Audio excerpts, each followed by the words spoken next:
Hi, everyone, and welcome to the first ever Sunday with Salvatore live viewer open Q&A. I'm Salvatore Babonis, I'm sure you know, and I am looking forward to talking to everyone. Now, I have enabled the chat so that you can ask your questions. They're not coming through on Restream yet, but I'm going to check on the phone to see if they're actually coming through on YouTube, because I'd like to be able to show the chats as they come in. So let me just work out the technology here. I think if we do that and we go to the chat window, well, we're still not seeing any chat. Let me see if I can. Oh, we got a hello from Austin. So the chat is working. Vinod, hello, and thank you for watching. I am just going to turn the volume down on my phone so I can check in on the phone to make sure everything is working. And really, this whole stream is up to you. This is not a stream where I'm going to deliver a message to you. Instead, it's a stream where I'm taking the questions from you. So good morning, Mr. IT something. Hello, Kieran. Thanks for joining us. I'm just going to check and make sure that everything is working properly on the phone, and it looks like it is, just with a little bit of delay. So Kieran, I'm doing very well, thank you. And thanks everybody for joining. But really, this is for you. So if you have any questions, get them in the Q&A. And if not, we can wrap up the stream in a minute or two and go home. So I'm here in Sydney, Australia, enjoying a beautiful blue skies, sunny Easter Sunday. I was out walking, enjoying the town. I have to admit, I did not wear my vest, although I have worn my vest out several times, my new Khadi cotton vest. So I've really enjoyed wearing that. And we do have some questions back. So H-Man, thanks for asking. Has VDEM, I'm going to actually see if I can show this. There we go. Has VDEM given their clarification for your study? The simple answer is no. Now I'm going to admit to taking some of the responsibility here, in that I did not directly reach out to VDEM. I didn't go to them and say, look, I have these criticisms of your ranking system. Academics generally don't do that. We generally, fight our wars in print, and I'm sure VDEM would be aware of the paper that came out. The paper we released on March 1st for the Indian Century Roundtable inside the VDEM rankings. That said, everything I said in the paper should be familiar to VDEM. That is, the serious problems with the rankings that I went through in the paper are things that should be obvious to any methodologically sophisticated social scientist. If they're able to run the extraordinarily complex models they're using, these Bayesian item response models, they should be aware of the kind of simple stats that I've highlighted for them. So if they're not aware of them, it's kind of their problem. But I'm going to admit, I have not contacted VDEM to say, look, you have these serious problems, you really should fix it. So I guess in a way, I can't hold them responsible for not getting back to me, so to speak.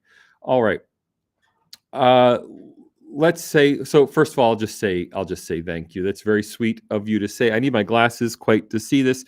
I used to observe in news and Twitter. I must say I was impressed when you answered about Indian media. Look, thank you very much. I appreciate it. Before ever talking to anyone in India, I'd spent 3 years in very intensive study of India. Of course, I have a subscription to India Today newspaper. I know some of you don't like India Today. That's your own business. But I have been reading India Today daily for 2 or 3 years. I've been watching, again, you don't have to like him, but I've been watching Shekhar Gupta daily for 2 or 3 years on Cut the Clutter and The National Interest. I later picked up Karan Thapar. Later, only after the India Today conclave, did I pick up watching Rajdeep. I love Rajdeep, and I know you guys love Rajdeep too. But having spent all that time, and of course, reading so much about India, I went back and read, starting with Vivekananda. I didn't go to the earlier literature of the mid-19th century, but starting with Vivekananda and moving forward, read pretty much all of the major independence literature that's available in English. So I really spent 2 years reading before I ever commented about Indian affairs. And well, that's not true. I had been commenting about India, but mostly about India's strategic situation. I only started commenting about Indian nationalism and democracy after I'd done an enormous amount of reading. So thank you, but it does take study to get there. Okay, question about Soros. And this is one that maybe is counterintuitive to people. Soros is, of course, at least of Jewish ancestry. I don't know how he personally identifies. But as a Jew, why does he support radical Islamists and Islamic terrorists? So, first of all, I want to say I don't think he consciously supports Islamic terrorists, and I have no reason to believe that he directly supports anyone involved in terrorism. I just want to make that very clear. If you have evidence otherwise, then I encourage you to go to print with it. I mean, don't come to me. Go, to the newspapers with it and get that reported. That would be sensational, very sensational news if it were true. He does, however, support causes that are broadly Islamist, and he supports a lot of organizations that have been taken over by Islamists. And I think that's probably where this is coming from. I think he may not even be aware that many of the kinds of goody two-shoes organizations that we'd like to think are the good guys, many of them have actually been deeply infiltrated by Islamists who've strategically used them. I'll just give you an example. I have a student who wrote a paper in one of my classes recently about caste in India, and one of the major sources the students used for caste was a perfectly reputable university website. It was a collaborative website from among some 30 universities that had been created to provide authoritative information to students. And the article on caste in India was written by someone, I don't know the person's background, but someone with a very clearly Muslim name. Now, in a liberal society, there's no reason why somebody with a Muslim background can't write the authoritative article about caste in India. We would accept that. We don't think anything's wrong with that.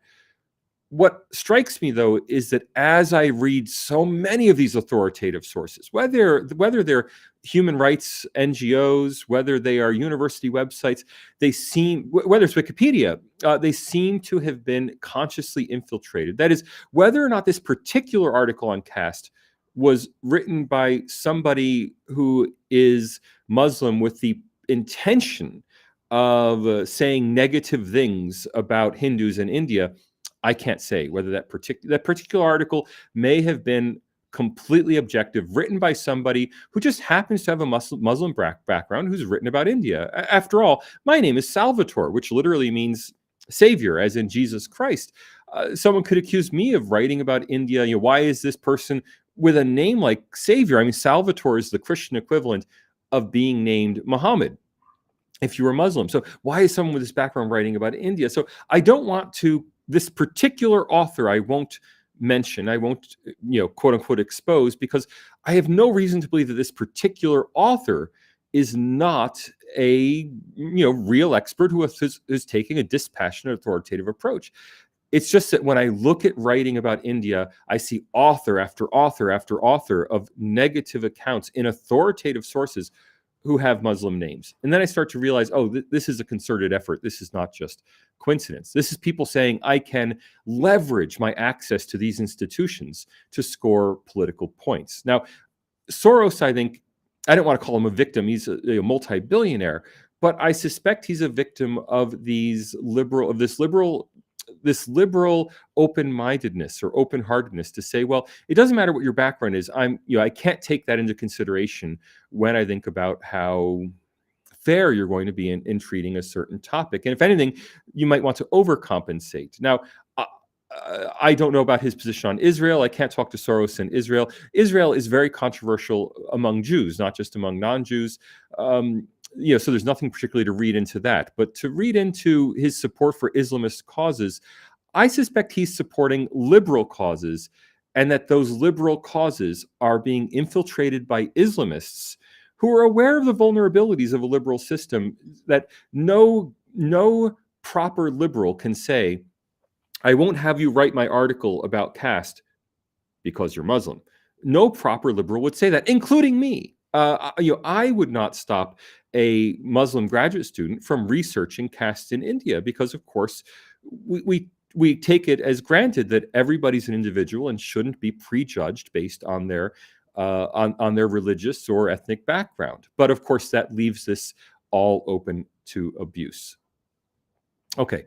From Mr. IT Yunjoy SOW, sorry, sir, why Indian opposition politicians always do politics against Indian businessmen like Adani, Ambani, etc. Well, of course, all Indian politicians don't. Only some Indian politicians do that, and they do it. I mean, this should be obvious. They do it if they think there's electoral advantage in doing so. It's kind of like if you're American, if you're on one side of politics, you might beat up on Elon Musk, but if you're on another side of politics, you might beat up on George Soros. I don't think there's anything that's surprising there that politicians would seek to take advantage of people's very natural skepticism of the very rich, right? I mean, it's very natural that people who have not been anywhere near as successful as an Ambani or an Adani, um, to be skeptical, and I think even more skeptical when it comes to inherited wealth. But that's a whole separate issue. With politicians trying to politicize the making of wealth is the most natural thing in the world. After all, politics is right in what they do. Whether it's right or not is a whole different matter. That it's something that would be done everywhere, yeah, I think we can take it for granted. All right. Sahil asks, what made you so interested in India and when did it all start? So I started getting interested in the Indian economy about a decade ago, really, because my early academic work was all on economic transition in post-socialist transition economies, middle income post-socialist or post-planning countries. Now, the early part of my career focused on transition in East Central Europe, and I wrote several articles on transition in Russia and East Central Europe, in Poland. And a lot of the theme of that was structuralist, that it was the idea that economic patterns tend to return to their pre-socialist, pre-planning patterns. That is, their natural patterns of economic networking, Eastern Europe being tied into Germany and Austria, like that natural pattern, which was disrupted by communism, but then immediately when communism was lifted, that pattern reasserted itself. And I was interested in the same thing happening then in China. When I moved to Australia in 2008, no one wanted to hear about Central Europe. Everyone wanted to talk about China. And so I said, oh, well, that's interesting. I'm studying post-socialist transition. Let me study post-socialist transition in China. And I wrote a book and a lot of articles about post-socialist transition economies in China. And China was a lot of the same story. It was pre-1949 networks reasserting themselves. And actually, one of my colleagues, Professor David Goodman, has done really first-rate research showing that it's literally, in many cases, the same families in China whose grandparents had businesses before communism who've now rebuilt those businesses after communism. It's a very common pattern. So initially I thought, well, India is also a post-socialist transition economy. Planning in India wasn't as extensive as in China or the Soviet Union, but it was still a form of planning. And I thought I would study the Indian economy. And in fact, I co-authored a book called Bricks or Bust, in which I wrote the chapters on, India, if I remember right, on Russia, India, and China. And my co-author, I think, wrote the chapters on Brazil and South Africa. I'm sure I wrote the India and China chapters in any case. And then we brought it all together under an umbrella. My colleague there, Hartmut Elsenhans, the eminent German economist, a German neo-Keynesian economist. And so that really got me started on India, really 2017. I wrote several articles for Forbes magazine about the Indian economy. I realized there was no one really writing about the Indian economy at the state level. So all of the international writing on the Indian economy at that point was about the total economy, not about state economies. And I thought, oh, wow, I'm going to write about regional economies in India, much as I've written about regional economies in China. But a couple of years after starting, it really struck me that the important issues were political, not economic, that I couldn't add that much to the India story. Everyone knows that India is growing rapidly. It's not, my chief contribution to the China literature was to say that actually China's growth will stop by 2020. And I said that in 2010. And sure enough, China's growth has stopped by 2020. I didn't have anything really new to add to the India growth literature. And what really struck me was, the interesting issues here are economic, or I'm sorry, are political. And maybe the first big political article I did was for Foreign Policy magazine on the farm protests. Now, that kind of bridges the gap. I wrote about the farm bills or farm laws as being positive developments for India and for its economic growth and for anti-poverty. But obviously, that had a political dimension. And I think that article on the farm laws was published in 2020, 2021. And it was India's Rich Farmers.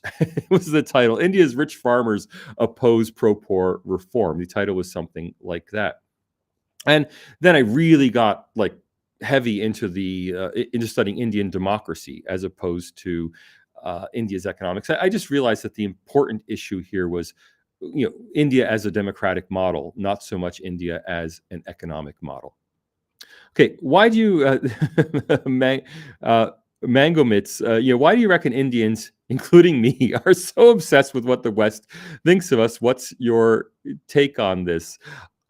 Look, this isn't a particularly Indian phenomenon. This is a phenomenon throughout the developing world. It's something you don't see, for instance, in Europe or Japan. The United States every year publishes a human rights report on Japan that is very negative and says all these negative things about Japan. And every year, the Japanese government sends an official protest about the report. And that's the end of it. In India, of course, these things get written into the newspaper. And I think a lot of the reason is that, first of all, that India is much poorer than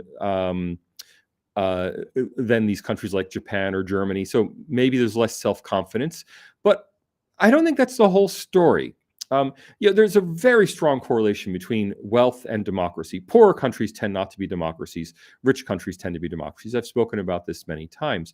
And the fact is that India is the only democracy, the only poor democracy that gets a lot of this criticism. I mean, because there's so few poor democracies. So I think a lot of the reason why the views in the West matter in India, a lot of it has to do with the fact that they are weaponized in India. India is a democracy with robust political debate. So if Human Rights Watch or the US State Department comes out with a report criticizing India, whoever's in opposition in India can use that as an aha. It's not just us saying that the government are crooks. It's not just us saying that the government are evil. Even the US State Department agrees. Even Human Rights Watch agrees, right? So I think that because India is a democracy, those external viewpoints become topics become weaponized in India's internal political debates. And because they're weaponized, of course, people come to care deeply about them. They argue about them. So that's my best guess.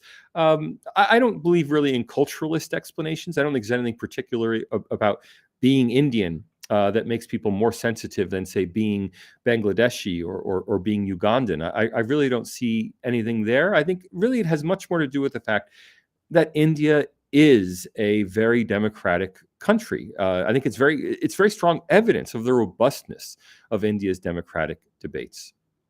Okay, why do Indian opposition politicians don't understand that our businessmen create jobs? Well, that's a question everywhere, right? So all over the world, there's this debate. Well, do business people create jobs or do business people just make profits? And of course, the point is, in a market economy, in a capitalist system, business people do both of these things. It's something that is a perennial issue of political and academic debate, certainly among students in academic classes everywhere in the world. Do we think of business people as job creators or as wealth creators? And of course, they are both. They're instrumental for society. That is, having entrepreneurs, I think at least, it's very clear that having entrepreneurs is good for the robustness of an economy, the dynamism of an economy. On the other hand, it does concentrate profits in a small number of hands, and that's almost the drag we have to face if we want to have that dynamism. That is, I don't think the super profits going to a small number of people is actually very good for an economy. Some people want to say, oh, that creates incentives, but really, being able to make $1 billion is an incentive. Being able to make $50 billion, is that much more of an incentive? I really don't think so. Personally, my own preferred economy would be one that is very open, has much less regulation than what we see in most developed countries today, certainly much less regulation than what we see in India today, but also higher levels of taxes, and including taxes on investment income. That is, I'd like to see the openness, but I'd also like to see business people have their super profits clawed back for the good of society. Now, that's what I think would make for the most effective society. Of course, many people would say, well, it's just unfair. People have made the money, they deserve to keep it. And it's like, well, if you believe that, then we can't have any form of government. We always have to tax somebody. The question is, where should we be taxing? And like I said, in my own view, I would have a much more liberal economy with much higher levels of taxation. Unfortunately, the kinds of political parties who want high taxes also want regulation, and the kinds of political parties that want deregulation also tend to want low taxes. So I don't find a political home here. I'm always on the fence between these two sides. Okay. I'm not sure what I can take from this. So thank you for your thanks. Okay. What made you so interested in India? I think I've already gone through that one. What made you shift focus to India, and why did you think of us before you conducted independent research, and how much of the Western media, this is warfare, how much of the Western media narratives did you buy into? The fact is, I was unaware of the Western media narratives about India before I started researching India. I just didn't pay much attention to them. I just, frankly, wasn't that interested. I was vaguely aware that there was a person named Narendra Modi who was controversial as the Prime Minister of India. Beyond that, I couldn't have told you much about Indian politics and democracy. Even when I started studying the Indian economy, I hadn't paid any real attention to Indian politics. It's only been the last 2 years or so that I've really been, 2.5 years that I've really been reading up on and keeping track of Indian politics and Indian democracy. So the fact is, I didn't think much about India at all. And here I'll issue a mea culpa, because the reason I had dismissed India as a focus of study was that all of my work on economic development had been, and I used the word before, structuralist. That is, it had been based on the idea that we have very strong networks, and that development occurs through these networks. So you might think of the Akamatsu, the flying geese model in East Asia, the idea that first Japan develops, then Taiwan and South Korea develop, then Shanghai and Fujian and Guangzhou develop, and then the interior of China develops, right? So this chain development. But that's not just a trope, that's a reality, which is to say, in the world of physical goods, networks have expanded from rich places and putting out their tentacles into poorer places. And development has occurred through those networks. I only started to realize, and look, be easy on me, this all is post-iPhone. So this all depends on the move to new kinds of networks. I only realized that in the 21st century, and especially after 2008, 2009, networks were becoming deterritorialized. That is, economic development no longer had to follow the personal networks of business people and the transportation networks of ports connecting people that they had in the past. So one reason why development, in Europe, there's a clear gradient from a line between Milan and London is rich, and as you go east or west from that line, it gets poorer, and those poorer regions depend on that rich core of Europe. In the United States, they're clear. There's a core in California and a core in New York, Boston, Washington, and development emanates out from those cores. Or put differently, the U.S. is at a core, and as you go up to Canada or down to Mexico and Central America, development lessens. So this strongly geographically patterned patterns of development really were just so stuck in my mind as the way the modern economy works. And in fact, I used to be the chair of the political economy of the modern world system section of the American Sociological Association. What I studied, what I've really steeped in, was the study of modernity. Post-modernity, though, has made those physical networks much less important. And so what we see now are postmodern economic networks emerging that don't depend on geographical proximity. That's what led me to really start thinking seriously about the Indian economy. That if we have that it's possible to develop without having to be tied into these physical networks. And of course, the app economy is an early example of that. And for much of my writing, I try to develop my ideas by writing popular pieces for the popular media before I then try to write a book. So if you go back and look at my, search out my articles, you'll find that I wrote articles both for Foreign Affairs magazine and for Forbes and for Foreign Policy magazine on the app economy and the developing app economy. And I had one of my final articles for Foreign Policy was on Bangalore, which I still haven't visited, and the development of the app economy in Bangalore, and trying to quantify it and trying to ask, can an export economy be based on intangibles, on these non-material networks instead of on the material networks that characterized modernity? And that's really what, all I really thought about India, and the reason I had disregarded India previously was that I really thought of India as being peripheral to economic networks. When I started realizing that India could be central to the 21st century's economic networks, I really got interested in the country. Okay, so he'll ask me what got me so interested in India. I'm pretty sure I answered that. So let's go to the next. H-Man says, thank you for answering. Learn from your critics is my mantra. Look, I don't even learn from my critics. I think just learn from everyone. I mean, I keep telling everyone, I don't have a position on Indian politics. I'm just learning from people who are knowledgeable. You don't have to agree with someone who is knowledgeable in order to learn from that person who is knowledgeable.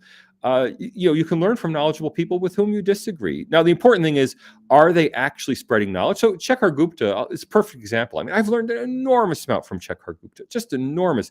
From my standpoint, if you can, whatever you may think of his knowledge of Indian politics, if you compare his knowledge of Indian politics with my knowledge of Indian politics, or my friend Rajdeep, his knowledge of Indian politics with my knowledge, even if you think your knowledge is way above Rajdeep's, look, Rajdeep's is far greater than mine. Now, I don't have to agree with Rajdeep's analysis in order to learn from his knowledge of Indian politics. And a great example of that is his 2019 book, his book on the 2019 elections. I'm sorry, the 2019 election book. It's a fantastic book. Now, I think he gets things completely wrong in his analysis in that book. That is, he seems in that book to view the fact that he repeatedly mentions that the BJP had organized in 2019 at virtually every polling station in India. At every booth, right? Booth level organizing. He thought this is kind of an unfair advantage. Kind of how dare they organize at the booth level? This is an unfair advantage that they've gained. My reaction to that was, oh, well, Democrats are organized at every polling station in America. Republicans are organized at every polling station in America. My takeaway, now, I only got my knowledge of booth level organization from reading Rajdeep Sardesai. But my takeaway from it was very different from his takeaway. My takeaway was, oh, the BJP has moved to modern political strategies, moved away from traditional Indian strategies based on assuming that you can use family and caste loyalties, assuming that if you got the big man to endorse you and the big man in that community, people are going to vote for you. And instead, the BJP disintermediated those big men, went to talk directly to the voters. Well, that's what modern political parties do throughout the Western world. My takeaway was different from Rajdeep's takeaway, but I got my knowledge from Rajdeep. All right. What's the newest book I'm reading now? Well, I just finished, and I'm using it here as a platform. It's so big. I just finished Snakes in the Ganga, which I reviewed on Twitter on a brief video, and I really enjoyed it. After finishing that book, I then had to get to grading papers. So I've been grading papers. But everyone will be thrilled to know.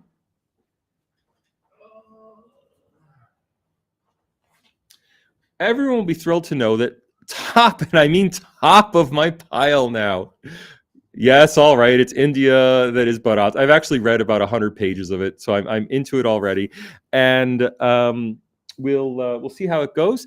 I can't promise to read the second and third volumes. I'm going to read the first volume of this trilogy first. We'll see how it is. Look, I'll give you a review when I've read it, but please don't feel that I have to have the same view of the book that you have.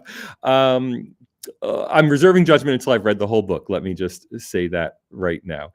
All right. Do you like the present government of India? And I want to ask how to think about India and its people and culture. Look, the current government of India has done. Let me not say whether it's good or bad or whether I like it or dislike it. Let me say that it has very seriously modernized government in India. Governance, I'm sorry, in India. Now, it's done that politically through its political actions, but also through its implementation of policies. It seems to be committed to taking modern best practice and bringing it into India. Now, broadly speaking, of course, that's a good thing. The government also does things that maybe are sometimes illiberal. And I don't want to judge that. I mean, personally, I judge that as, well, I'm a liberal and I would like to see only liberal actions taken. But, I recognize that other governments do the same. Look, let me give you an example. There is the BBC, as you know, had the documentary, the anti-Modi documentary that was repressed in India. And later there was coincidentally a tax investigation of the BBC in India. Now, I don't approve of that, right? I mean, look, it's no coincidence. It seems clear that that the government wanted to come down hard on the BBC and initiated the tax investigation. I have no evidence of that. I can't prove that. I'm just saying that, look, let's be real about things. Now, that's not a good thing. Well, wait a minute. Glenn Greenwald, Matt Taibbi, the journalist who's involved in the Twitter files, was testifying before the Republican committee, the Republicans in Congress, about the abuse of power of the IRS. And who should happen to get a home visit from the IRS on the very day that he was testifying before Congress on abuse of power by the IRS? Oh, that's right, Matt Taibbi. Now, I don't approve of it in America either. So I just want to put in perspective, although I don't approve of everything that the current BJP government has done, I also recognize that the things I don't approve of that the BJP government has done are the same sorts of things I don't approve of that the Biden government has done in the United States. Whether it's the January 6th prosecutions, the attempts to silence media who oppose them. I mean, these are things that I oppose everywhere, not only in India.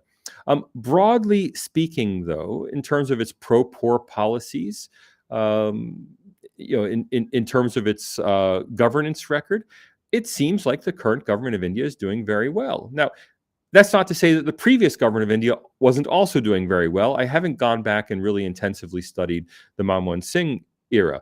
But broadly speaking, if a dispassionate, progressive social scientist, liberal social scientist, someone like me who just wants to see good done in the world, were to actually look at India's policies under its current government, that person would say, yeah, not perfect, but a whole lot better than just about any other country I can name. Certainly a whole lot better than any other country I can name with a GDP per capita less than $20,000 a year. That is to say, always putting things in perspective, India seems to be implementing better policies under the current BJP government than almost any government that is within a level of magnitude of resourcing to what it has. I think that's very impressive. Okay. We will together make India great again, of course. There you go. That's the hat. And just having fun with that. But hashtag MEGA. There you go. Do you believe you have a fascination with misunderstood world leaders? Are there any such leaders apart from Modi and Trump? I want to be clear. I don't support Modi or Trump. I have no personal connection to Modi or Trump. What I do have is a vehement, and I mean vehement, absolute commitment to democracy. Now, both Modi and Trump were elected. When Trump was turned out of office in 2020, it was via the concerted efforts of the entire American political establishment, suppressing news that might harm Joe Biden, uh, you know, trying to get Trump for anything they could. Investigations of Trump. We had prosecutors, one in New York, who's now announced a indictment of Trump, who got elected on a platform of "I'm going to indict Donald Trump." When Trump's tax returns, when they finally got a hold of Trump's tax returns, the New York state prosecutors, they were leaked instantly to the New York Times, instantly during an election campaign. So, the entire American establishment came out against Donald Trump. I'm neither for nor against Donald Trump, but I am against that kind of subversion of democracy. Let the people decide who they want to lead them. Sometimes the people make bad decisions. I remind everybody that our Western archetype for democracy, ancient Athens, twice voted to commit genocide. Twice. Two different times they conquered an island, and the assembly of Athenians just said, kill all the men and enslave all the women. Well, okay, the first time they changed their mind. The second time they actually did it. Democracies can do terrible things, but I believe in democracy regardless. I believe that the right way for people to govern themselves is to be self-governing, that we shouldn't have a self-appointed class who governs for us. Now, both Modi and Trump have challenged that self-appointed class who feels they have a natural right to govern for their countries. Okay, so it's not that I feel a special affinity to Modi or Trump. Modi and Trump are extraordinarily different people in every possible way. I mean, Modi is a extraordinarily dedicated, hardworking person from a poor background who rose to the top in India through an almost monk-like obsession to work. Who is very well spoken, who never says, as far as I can tell, I don't speak Hindi, but seems to never say anything untoward or vulgar. Certainly, vulgar is not a word I've heard anyone use to describe Narendra Modi. Trump is a billionaire playboy who owned modeling agencies and the Miss America contest, who made his money in casinos. It was a reality TV star who's incredibly vulgar. These two men have nothing in common except the fact that they've both been persecuted by their national establishments. And even that doesn't bother me so much, as they've both been persecuted with the purpose of preventing the people, respectively, of India and the United States, of being able to choose who they want to lead them. In both cases, the establishment said, you people are not wise enough to choose who your leader should be. That's what upsets me so much, in that I'm always on the side of democracy, even when democracy makes choices with which I disagree. I'm very proud that the Wall Street Journal review of The New Authoritarianism, my Trump book, said, Mr. Babonis, whose politics remain a mystery to me, asserts that is the reviewer in 2018, in the midst of the Trump madness. The reviewer of my Trump book couldn't tell whether I supported or didn't support Donald Trump. And that was the most, that meant more to me than anything else about the review, because I don't support Trump or Modi. I support the rights of Americans and Indians and people of all countries to choose their own leaders. Okay, Tarun, what I've noticed is that radical left wants to destroy right in West countries, so they use Islamists to do that, but they provide them covert fire intellectually. Okay, there's some truth to that. I'd say radicals of all kinds. So I don't like to use language left and right. There are radicals of all kinds who want to subvert democracy, and they use whatever tools are at hand. And I think that is a problem that radicals have. Those of us, and I include in this almost all ordinary people, probably minority of intellectuals, but almost all ordinary people are willing to accept the principle of majority rule.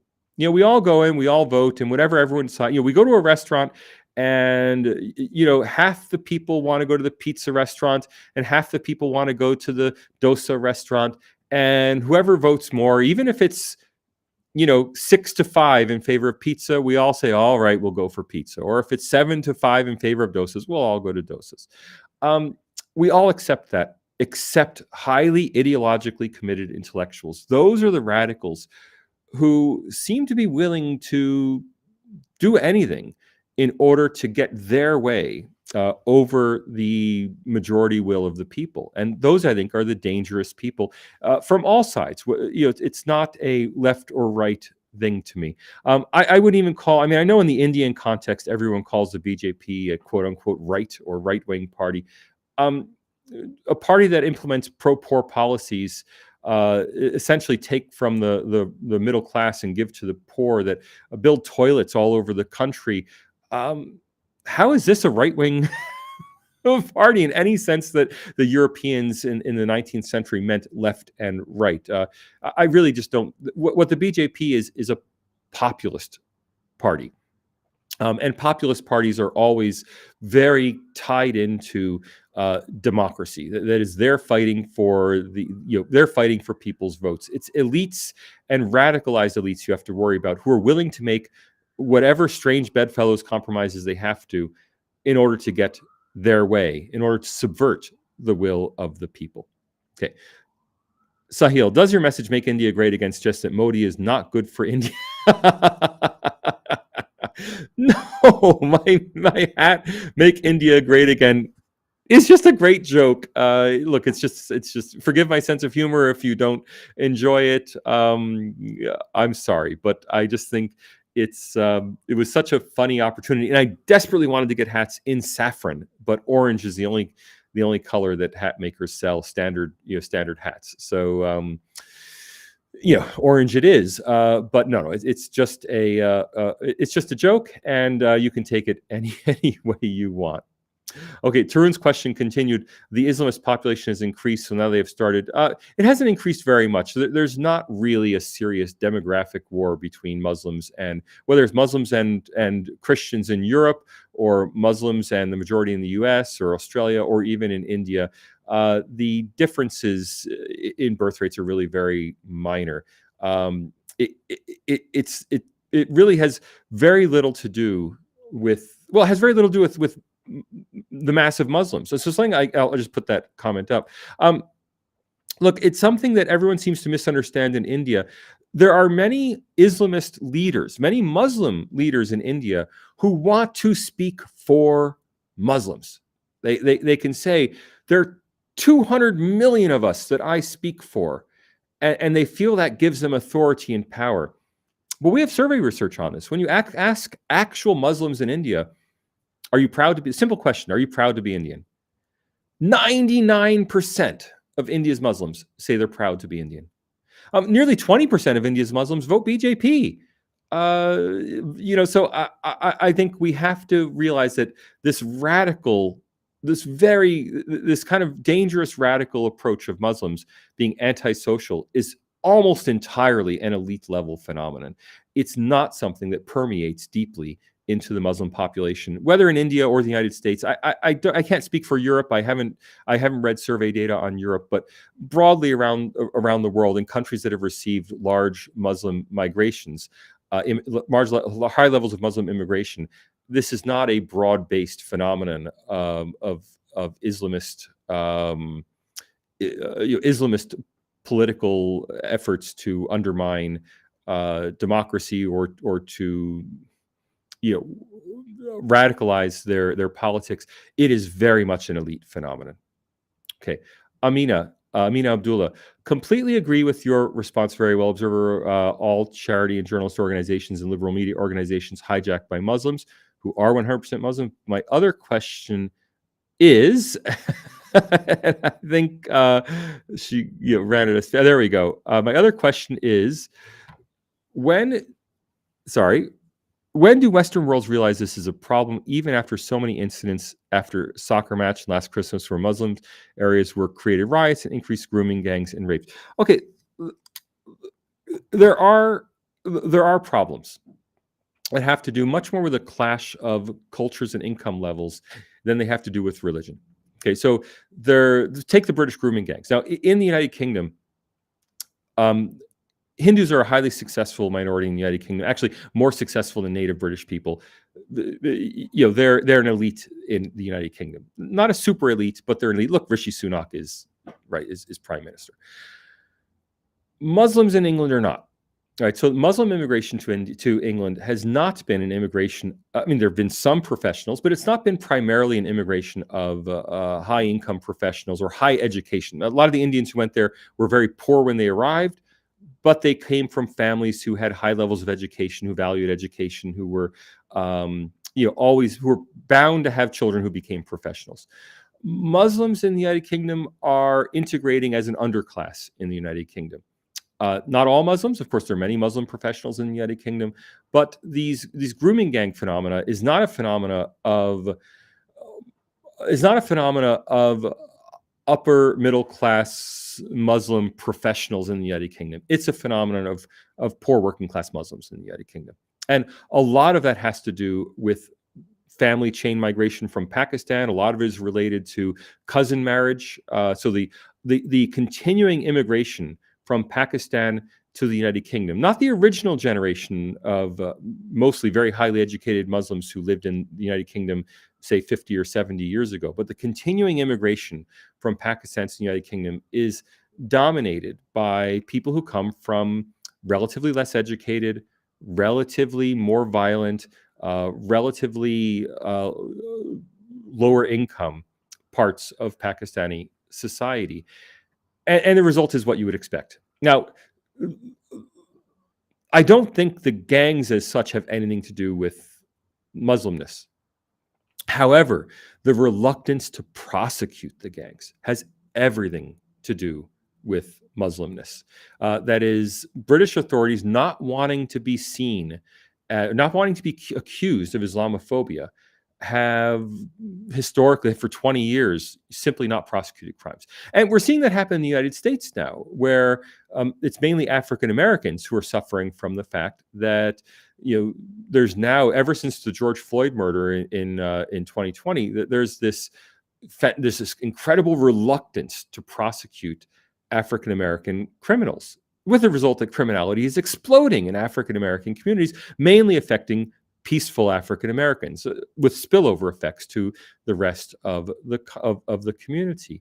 So it's this reluctance to prosecute. So if anything, it's kind of white guilt about Islam that's been the problem. And this has been called out. The recent review of the UK anti-terrorism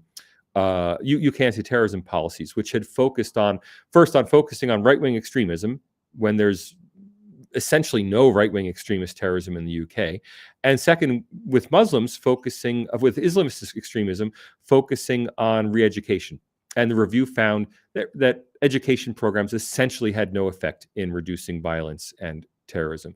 And this has been called out in the latest report. We'll see what happens in the UK. It will, I think, be difficult in the UK politically difficult for a Hindu prime minister to come down hard on violence in Muslim communities in the UK. We'll see what that happens. I'm not an expert on British politics, but it's all very reminiscent of what we see going on in the United States with Black Lives Matter. All right. Tarun, that's more comment than a question. Oh, the burning archive. So thanks for coming to the live stream. So what is your assessment of MK Bhadrakumar's argument that India's policymakers understand that 13 months after the Ukraine war began, the world order will not survive in its previous form? I just think that's false. So I've heard about the end of the current world order.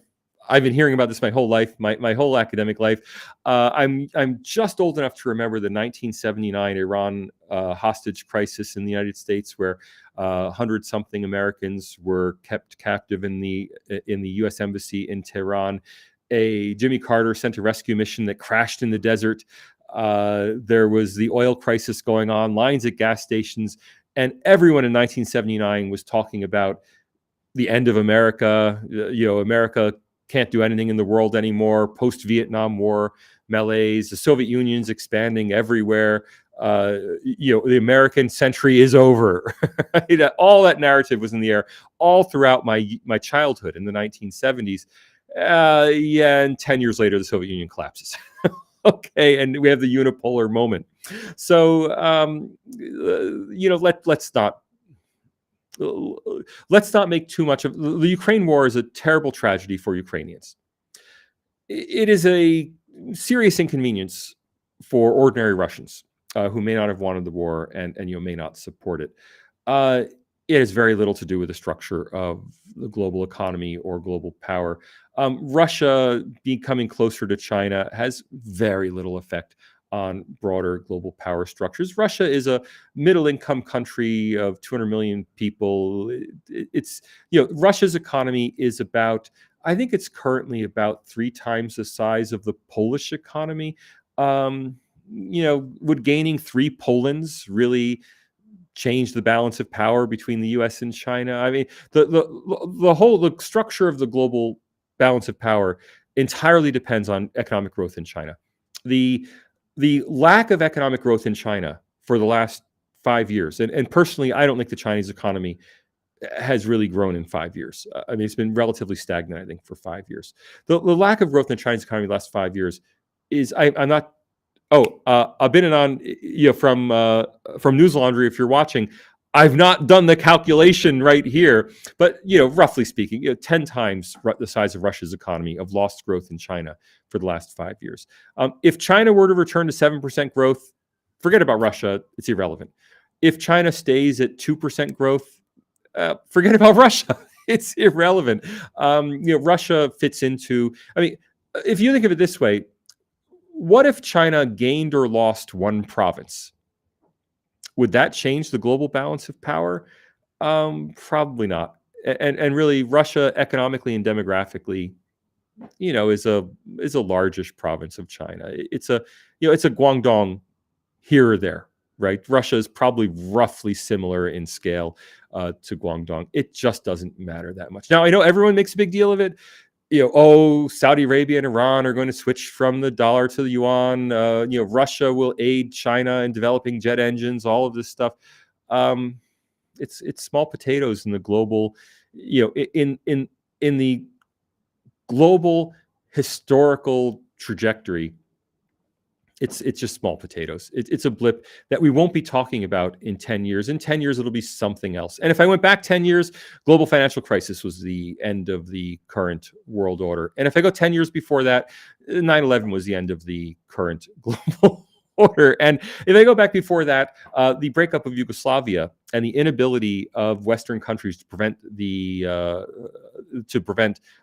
genocide in Bosnia and Rwanda, that showed that the unipolar moment was over. And if you don't believe me, go back and read the articles. Unipolar moment was over.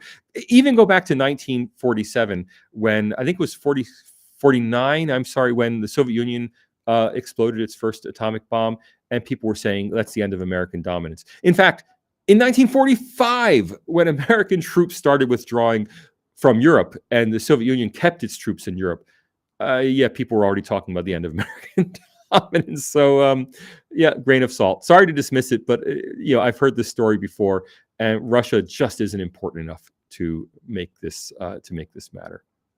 Okay, Tarun, I disagree with you, sir. Not any ideology will stop American business from doing business in any other country. All right, I'll take that as a comment. Rudra, since India is a Hindu majority, so I want to know, what do you know about Hinduism? Because understanding Indian politics is important to know about Hinduism. Look, I don't know a lot about Hinduism. Mahadev, Ram Ram. That's about the end of my knowledge of Hinduism, and I just disagree with you. I don't think. I'm sorry. I don't disagree with you. I disagree with the premise of your comment. Understanding Hinduism, I'm sure, is absolutely crucial for understanding Indian politics. And if if I were going to try to predict, a Karnataka election, forget it. I don't know the people. I don't know the caste communities. Talk to Shekhar, right? I just don't have the information, the knowledge. But I'm not really very interested in Indian politics. I'm interested in Indian democracy. And that's a different research question. What I want to know is, are Indian institutions operating in such a way as to allow Indians to express themselves meaningfully at the polls to elect the government they want? What government will that be? Doesn't matter to me, right? That's not my remit.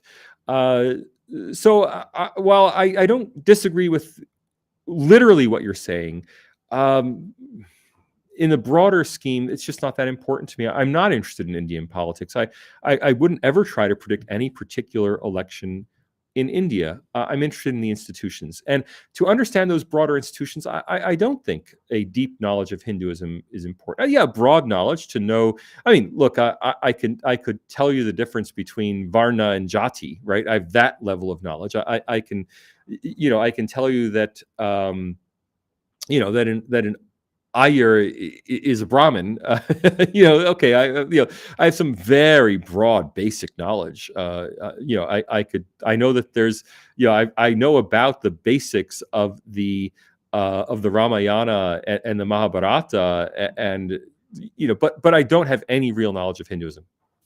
I absolutely admit I don't have any real knowledge of Hinduism. I just don't think that's important for my goals, which are different from the goals that others may have. Okay. Tarun, you're absolutely right. So I don't think there's anything to say there except that, yeah, you're right. Amina, my third question to you, sir, is what is your opinion on India today in the print? My observation is that they're just like Soros, but more, they never see radical Islamic and Islamic terrorism. Okay. Let me just give you two counterpoints. First of all, I'm a big fan of both. India today, I think, is very well balanced. Okay, it's very well balanced. There are people who take all political perspectives in India today, and having met many of the senior management in India today, they don't necessarily agree with their editors. They do give their editors, I think, probably a little too much freedom to express their own views, but I'm saying that from a moral standpoint. I'm sure that they know from a commercial standpoint what's best for their organization. And they just did a whole conclave in Delhi that was celebrating Narendra Modi. I watched the Delhi conclave interviews in English, and most of them were just, tell us how wonderful, what a great job that you've been doing in government. I mean, the India Today conclave, if I were opposed to the BJP, I could have said India Today is a fawning pro-government media organization. Just look at the Delhi conclave and all the pro-government messages that came out of it. And the print is different. I think Shekhar Gupta personally, having watched a ton of his material, having met him in person, I think he personally, now, you could take this either way. Either he's even-handed in his approach to politics, or his critics say he plays both sides in politics. Well, being even-handed and playing both sides are just two ways of saying the same thing. I think Shekhar Gupta is maybe the most seriously objective observer I've seen in India. That's why I follow his work so closely. He does seem to be very objective. Not always right. I can see when he covers areas that are closer to my areas of expertise, when he reports on international finance, when he reports on geopolitics, when he reports on quantitative issues involving the analysis of statistics, he often gets things wrong. But he admits those aren't his areas of expertise. And when it comes to Indian politics, he seems to be very even-handed. That said, his staff definitely are not. The staff at the print seem to be overwhelmingly anti-Modi, overwhelmingly a mix of liberal and communist in orientation. And that's why I don't read the print, to be honest. I watch Shekhar Gupta's daily, 6 days a week episodes. I don't read the print at all because I find the coverage in the print just to be not very good. I read India Today, but India Today is kind of fluffy in its coverage. Mostly I read the Indian Express because I view the Indian Express as being just a very serious newspaper. Okay, Chetan, Sir, what is your thought on Indian media? They are so partisans, noisy, and post-truth, either side and shallow. This is hurting our democracy, and this is bipartisan. Well, you're right that it's bipartisan, and it's really on all sides in India. I'll just say that it is in no way exceptional to India. I mean, this happens in Australia. I mean, if I watch the ABC in Australia, the ABC is going to be Greens party, straight down the line. I mean, the ABC isn't even Labor in Australian politics. It considers Labor. I mean, it's clear that the actual writers and editors at the ABC think of the Labor Party as being too right wing for them. They say, "Oh, we criticize both parties." It's like, no, you don't. You criticize the liberals for being fascists, and you criticize Labor for being fascism light. Right? So the ABC is in no way balanced just because it criticizes both major parties in Australia. By contrast, the Australian, owned by Rupert Murdoch, and certainly the local tabloids like the Daily Telegraph in Australia, are thoroughly anti-left, anti-Labor. Sydney Morning Herald tends to be pro-Labor Party, and TV is the same. And I was once on the ABC's Q&A. It's the flagship. The flagship get five people talking and arguing program in Australia. I was there as the conservative voice on the panel with four people who were varying levels of center left to extreme. And I'm not even conservative, right? I'm not even Australian, and I was there as the conservative voice on the panel. So, this kind of highly partisan media, I mean, is even here in Australia. Don't even think about America. I mean, Fox News is a Republican Party media outlet. MSNBC and CNN are Democratic Party media outlets, pure and simple. I mean, they even hire. I mean, CNN and MSNBC even hire Democratic officials when Jen Psaki left as White House press secretary.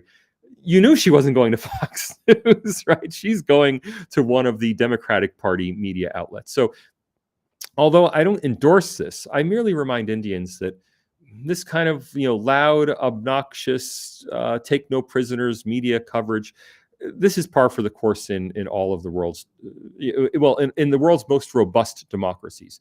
In other places where there's a managed media discourse, I would say there's probably much less real democracy. Okay, Coolx. Hello from Shrishendu, who keeps writing to you on LinkedIn. Oh, hi, Shrishendu. Can you please explain why opposition in India ain't consulting with you? Your ideas are very cogent and totally practical. Well, I did do that video on Twitter, if you want to go look for it, on advice for Rahul. Look, I'd be very happy. I have no position on Indian politics. I would be very happy for free. I can't take a fee for this.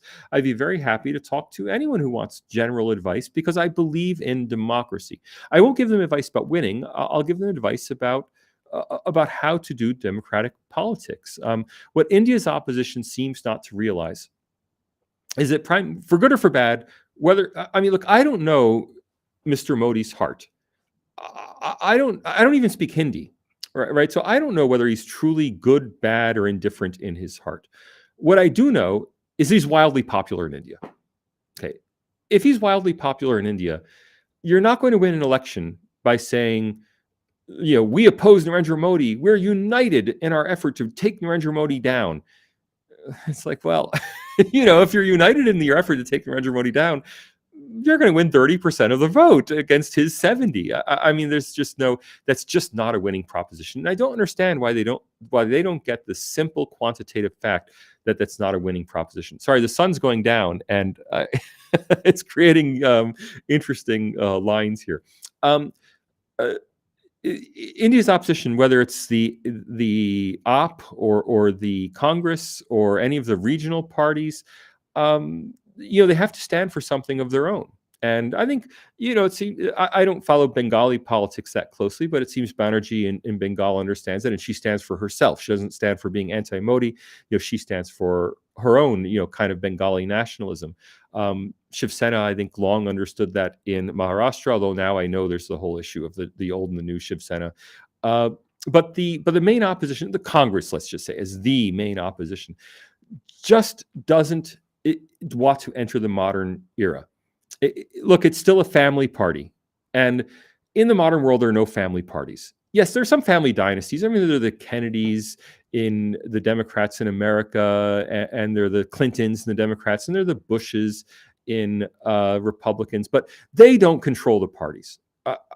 I mean, no one named Bush, as Jeb Bush showed in 2016, no one named Bush can just say, this is who we're running this time. In America, both major parties, although there may be prominent families in the party, maybe the Democrats in 2016 with the Clintons came closest to, the Clintons being the family who are in charge of the party. But remember, Hillary Clinton originally ran in 2008, and she was beaten by Barack Obama to the nomination. An upstart nobody state or a senator, but recently had been a state senator from Chicago.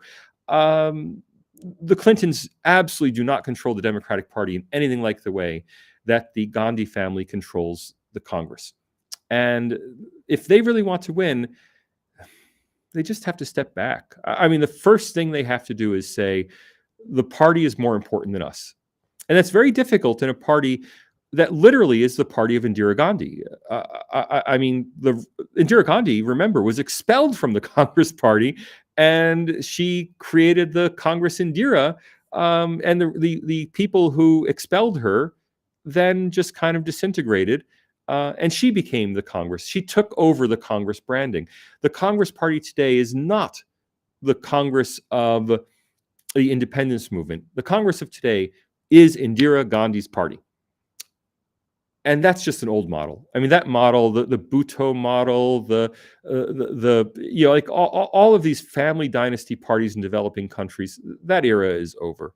So yeah, if Congress wants to win, the Gandhis need to step back, start a foundation, call it the, once Sonia passes away, call it the Sonia Gandhi Foundation, have Rahul be the chair of the Sonia Gandhi Foundation, and step back and become opinion leaders as opposed to party leaders, and let the party develop not as the party of the Gandhis, but as a party that represents something.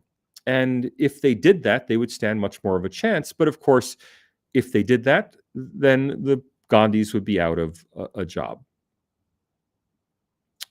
All right. So how many bomb bins and other? I don't know what that means. Sorry. Burning Archive. Will India get with... And Burning Archive, I recommend the YouTube channel. Go check it out. Subscribe to the Burning Archive. Will India get what they want from the G20 presidency with USA making it difficult?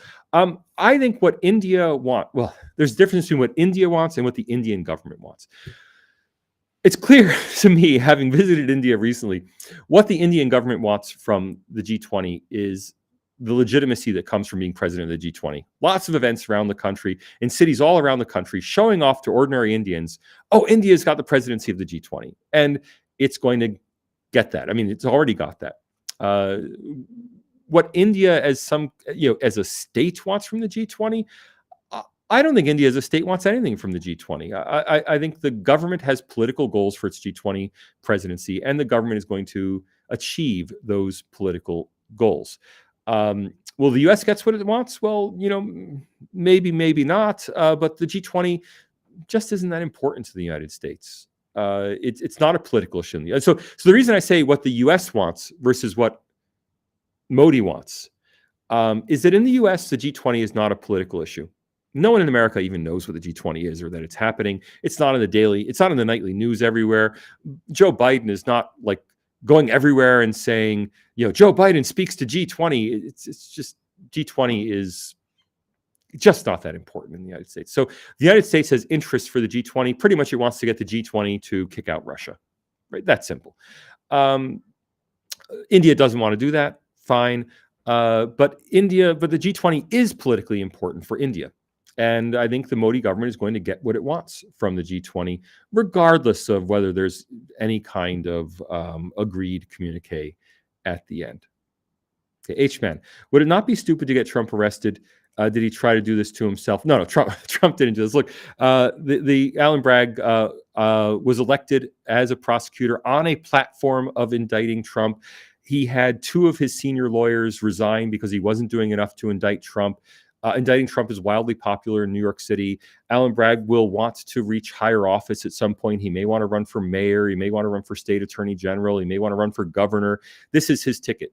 If he can, if so, indicting Trump raises his profile. He's now a national political figure simply because he indicted Trump. If he were to even come close to winning, I mean, even if he doesn't convict Trump, if he can keep Trump tied up in trials all through the 2024 election season, that makes Allen Bragg, remember, 2024 election, he can make it so that the 2024 election is not Trump versus Biden or Trump versus Harris. My prediction is Trump versus Harris, by the way. He can make it so that the 2024 election is Trump versus Bragg. Right? This is going to massively raise his political profile in the United States. He's going to run for governor on the back, or mayor of New York, one or the other, on the back of having been the one man who prosecuted Donald Trump. That's what it's all about. And you can't think of U.S. parties in the way you might think of Indian political parties.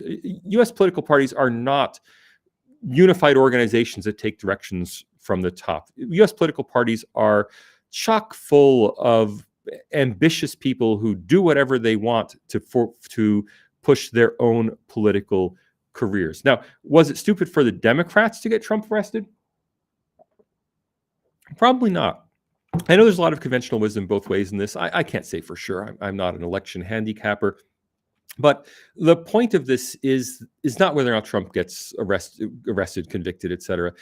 The point is that, remember, the first hearing, Trump won't even be able to put in a request to have the case dismissed until December. First hearing is December 4th.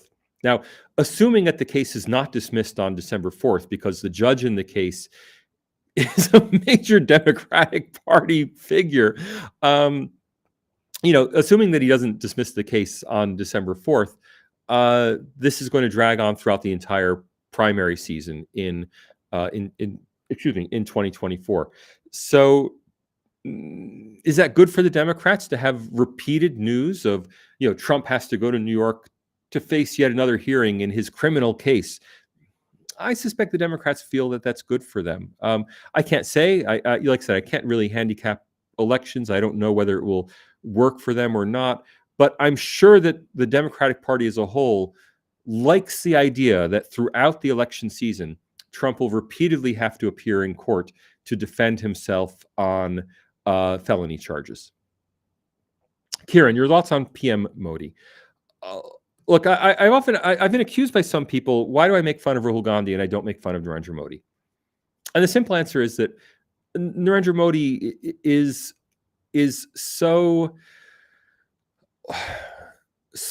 austerely reputable that there's not much to make fun of him for. I mean, I know from Rajdeep, I've heard the story of him once wearing a jacket that had Narendra Modi stitched into as a gift, from, I think it was from Ambani, one of the Ambanis. Narendra Modi stitched into the stitching you could see on a high-powered telescopic lens. If that's the most foolish thing you've done, I mean, there are no one's going to find a sex scandal with Narendra Modi. It's almost comical. It's laughable even to say Narendra Modi sex scandal. I should write an article about that. It'd be kind of funny to talk about, Narendra Modi sex scandal not going to happen. The idea that now you can criticize Narendra Modi for failures of governance, and in particular, he's always vulnerable. I don't care what my very Modi fan viewers want to say. He's always vulnerable in 2002 Gujarat. You can always say that, well, he didn't do enough to stop the violence. And what can you say? I mean, the simple fact is he did not go out on the, I don't know what the equivalent of the chief minister's balcony is, and issue calls for calm. He didn't go out in the streets saying, everyone, please go home, with a megaphone, right? So he can always be criticized for not having done enough to prevent violence.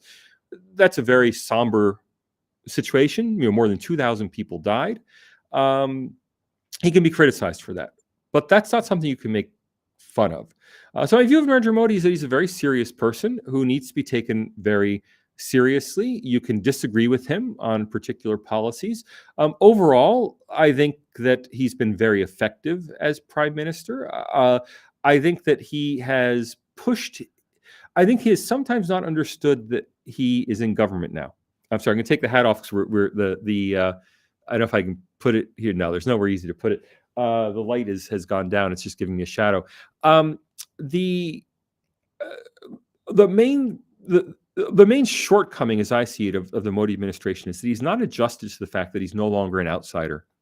He's now in government, and I think politicians really have an obligation to lead when they are leaders.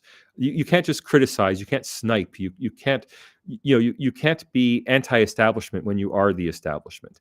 And I think he's in the last year or two really started to change course on that. So you've seen in the last year several times he said, BJP operators shouldn't wade into certain controversies. They shouldn't call people names. He's reached out. He's done Muslim electoral outreach, which again is really an obligation that he has. Not an obligation any ordinary political party he has, but as the party leader has, but as the prime minister of India, whatever his personal views, whatever his party's views, he has an obligation to be a prime minister for all Indians. Now, that said, the shortcomings there, and there are criticisms there, I want to contextualize them. I'm always a comparativist. My own president, Joe Biden, has done much less to be a president for all Americans than Narendra Modi has to be a prime minister for all Indians.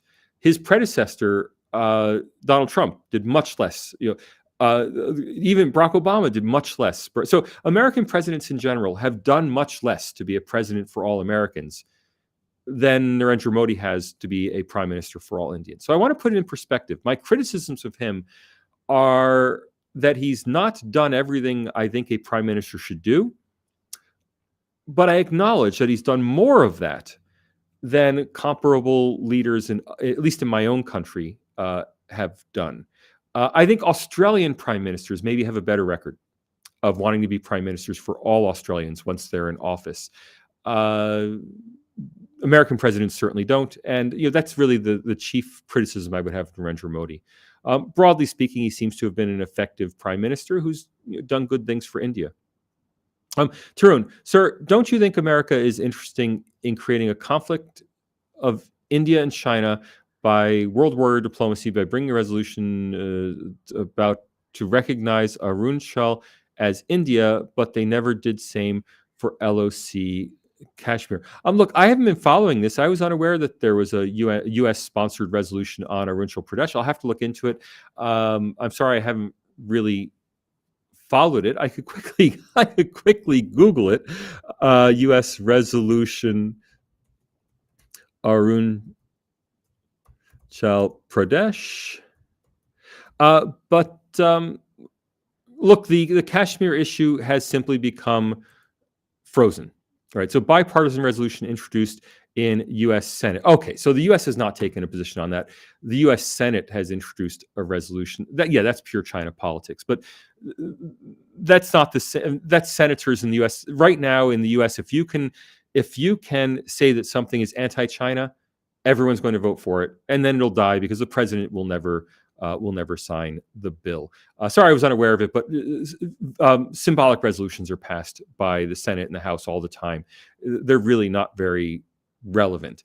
I think it's very smart if India has pushed for this resolution on the basis they know that anything China will pass in the U.S., so it's politically smart, but it's not going to. It doesn't have the same impact as it would if the U.S. took an official position at the United Nations, which I don't think the U.S. would ever do. Okay, Snake Pilskin. Those of you who don't know the name, you got to watch Escape from New York, and then if you like it, you've got to watch Escape from LA, which is the same movie. Is it true that American education system is based on Prussian education system and their research universities as well? Yes and no. Prussian education reforms in the 19th century were very influential. but they in the 18th century, I'm sorry, were very influential. But the Prussian education reforms did not really make it to the United States, as far as I'm aware. And the U.S. education system is much more a homegrown thing that developed on the frontier in the United States. As U.S. education system really developed as towns providing education for their own children, which then eventually evolved. And the newer states, the Western states, tend to have state-level education systems as opposed to town-level. But I don't think it has much to do with Prussia. That said, the research university system is in many ways inspired by the German research university, but I think far too much has been made of that. So the very idea that universities should be a locus of research, yes, that came from Germany. There's no doubt about that. But it's a small number of U.S. universities that were founded in this model. So in particular, the one I got my PhD from, Johns Hopkins, was explicitly inspired by the German research university ideal, but then quickly gave it up and reconfigured itself as a U.S.-style university. So Johns Hopkins, when it was first founded, did not admit undergraduate students. The idea was, no, we're going to be a research institution. Yeah, and within 10 years, they realized that the way you run a university in America is you have undergraduates who pay for everything, and so it quickly morphed.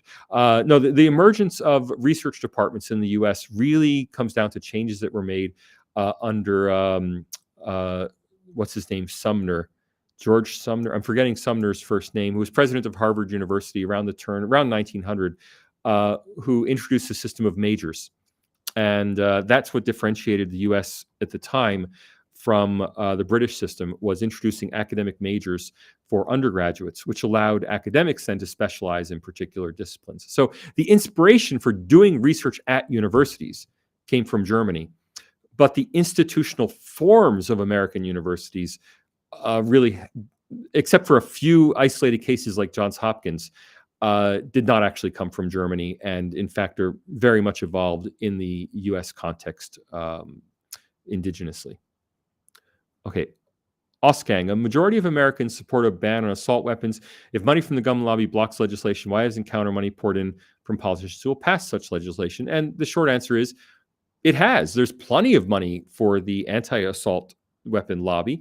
Every time there's a mass shooting in the U.S., there's a massive amount of press attention. We should ban assault weapons.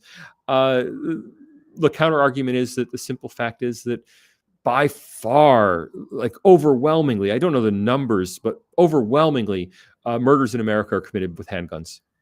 Yes, the assault weapons get a lot of media attention, but every day in Chicago, more people are killed with handguns than are killed in the entire country by assault weapons. So this has been a political football in the United States forever, ever since I was a child.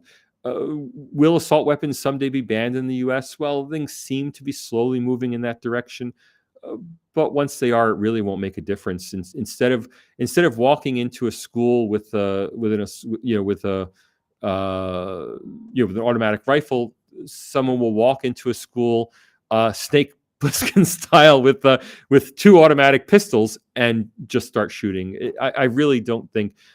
I really think that this is this has become a highly politicized issue in the United States, and I really think it has much more a symbolic debate than it has anything really to do with saving lives.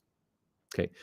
Divyanshu, sir, British records when they first entered India say Indian men were feminine and women in India were even more feminine. Do you believe this could be a reason for the success of democracy in India?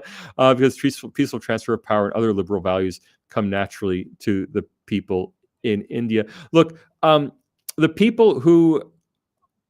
so first of all, I don't go in for these kind of colonial tropes, but let's imagine instead that a bunch of hardened Indian military types, sailors who were willing to risk everything for adventure and profit on sailing to Europe, arrived at the court of Louis the 14th. Wouldn't they have said, "Oh, these French people are so feminine"? Or let's say they arrived at the court of, I guess the time would have, Elizabeth. Arrived at the time of Elizabeth I, and so all these English courtiers with a queen ruling them. Wouldn't they have said, oh, these English are so feminine. They let themselves be ruled by a woman, and they're all wearing these fancy frocks and stockings, and don't they look ridiculous? I think any comments like that came from the British would have had much more to do with a bunch of British military men entering into court life in India, and seeing it, that way, than anything to have to do with actual Indians. I mean, I doubt that. I doubt that ordinary Indians working in the fields, men working in the fields, were particularly, quote unquote, feminine. Now, that's just my sociological instinct speaking. I don't have any data on this. I'll have to leave this one to the historians and the anthropologists. But no, I don't think that's where Indian democracy comes from. I think first of all, I don't associate democratization with feminization. And I think that Indian democracy much more originates from the compromises that went into the formation of Indian democracy, and the fact that India had many competing bases of support for politics, whereas in most other countries, post-colonial countries, there was a very thin social basis for politics. That is, India had many competing, well-organized, highly literate interest groups who each wanted a different vision for India, and they had to come to compromises. And that's what led to India having not just a democracy, but a sustained democracy. All right, Divyanshu. Oh, sorry, that was a peaceful transfer of power. Okay, so great. SR Pratap, how do I ask questions? Type your question into chat. Why? Because. Okay. Kieran, how was the experience debating with Anand Raghunathan? Look, first of all, it wasn't a debate. It was supposed to be an interview. It was not an interview. He admitted he was not a journalist halfway through the interview. Look, when you accept these invitations, you just assume that you're dealing with a professional journalist who's going to ask you interview questions. News Laundry apparently, and in its other interviews, even its hostile interviews, News Laundry has done that. That is, as far as I can tell, everyone else News Laundry has ever interviewed, the purpose has been to do an interview. Even if it was hostile, to ask difficult questions. That's fine. I don't mind difficult questions. So people say, why did you talk to them? They're known for this or that. It's like, no. Even if I had watched all their previous interviews, I would have had no reason to think that what they wanted to do with me was not have an interview. What they wanted to do with me was gather video footage that they could try to use to discredit me. They had, it was all scripted to try to discredit me. It was scripted to try to entrap me into saying something that contradicted something I said before, so that they could show, here's what you said before, here's what you say now. And look, the fact is, when you do verbal interviews, you use metaphors, you say things that aren't meant to be taken literally. If you want to know what my serious thoughts are on anything, go to my serious writing. Go to one of my academic research papers, go to one of my articles on Indian democracy, and you can get my serious thoughts where the data have been carefully verified, where I'll stand behind what I said. If you're just looking, like at one point I gave the wrong GDP per capita for Saudi Arabia, and they put that up. They did a whole video about this. Abinadon asking me, and then Babonis says this, and a big X, wrong. Here's Saudi Arabia's real GDP per capita. And it's like, in a verbal interview, in any interview, I'm not going to say, wait a minute, I'm not going to answer that question. Let me look up Saudi Arabia's GDP per capita, right? So it was certainly simply done as an entrapment exercise to try to get damning video. The worst video they could get is me getting Saudi Arabia's GDP per capita wrong. And I think that just shows that really I have nothing to hide here. And you can see that this is the person. News Laundry has now put the whole video, their version of the video up for free on their YouTube channel. I think they're getting really desperate for views because, I'm what they've got. No one is watching their other interviews, and they think they can, somehow get a profit out of Salvatore Babonis. It's really kind of pathetic. But if you go to the interview, you'll see all of their other interviews are Abinadon and the interviewee side by side talking, given equal volume, given equal lighting. Their interview of me has Abinadon with an artificial background, with professional lighting and professional sound. And then for me, instead of taking the feed that's on the Zoom call, they're literally using a video camera to take a picture of his laptop showing me. So my voice is thin and attenuated. I'm in a darkened room being shown in a laptop as if I'm giving some kind of hostage video. So look, it's all very embarrassing, and it's not embarrassing for me. Let me just leave it at that. SR Pratap, do you think de-dollarization is liberal? Will it be beneficial for the world? Also, I feel the real culprit is the U.S. for the world's problems. They use human rights and democracy as a weapon. Look, there's a lot of truth and a lot of wishful thinking, I think, behind this question. The simple fact is de-dollarization is what it is. Whether it's good, bad, liberal, or illiberal, the fact is the world's financial system is centered on the United States. And you can see that even if individual countries do de-dollarization for individual transactions, the fact is well over 90% of all international currency transactions, 89%, I think is the latest number, of international, watch out, Abinadon, I think it's 89% of all international currency transactions involve the dollar on one side or the other. By the way, this is something Shekhar Gupta got wrong. He said the dollar is used in 45% of the world's currency transactions. It's like, no, Shekhar, the dollar is 45% of the time on one side, but you can't trade the dollar for the dollar. Right? So 89% of all transactions involve the dollar in one way or another. If you look at the market capitalization of U.S. stock markets as a percentage of global stock market capitalization, it's overwhelming. Again, I don't know if it's 90% or 85%, but it's an overwhelming percentage of U.S. stock market capitalization. The U.S. is by far the world's most financialized economy. And that, combined with the historical factors coming out of World War I, not even World War II, going all the way back to World War I, of the dollar being the hinge of the gold standard system. The gold standard was the British-run system that transitioned into a dollar gold standard, and then after 1972 into a pure dollar standard. It's very stable. Is it liberal? Well, it's liberal as long as the U.S. continues to be liberal. The U.S. has been, I think, has pushed the boundaries of that liberalism in its actions with regard to Afghanistan. So freezing the Afghan government's foreign currency reserves, I think, was really immoral of the United States. Even if the United States doesn't like the government in Afghanistan, those reserves are Afghanistan's reserves, not America's reserves. Of course, the U.S. froze it for political reasons, in that no American president, Joe Biden, wants to say, oh, I gave $30 billion to the Taliban. So there you go. The sanctions against Russia, I think, have been really too extreme.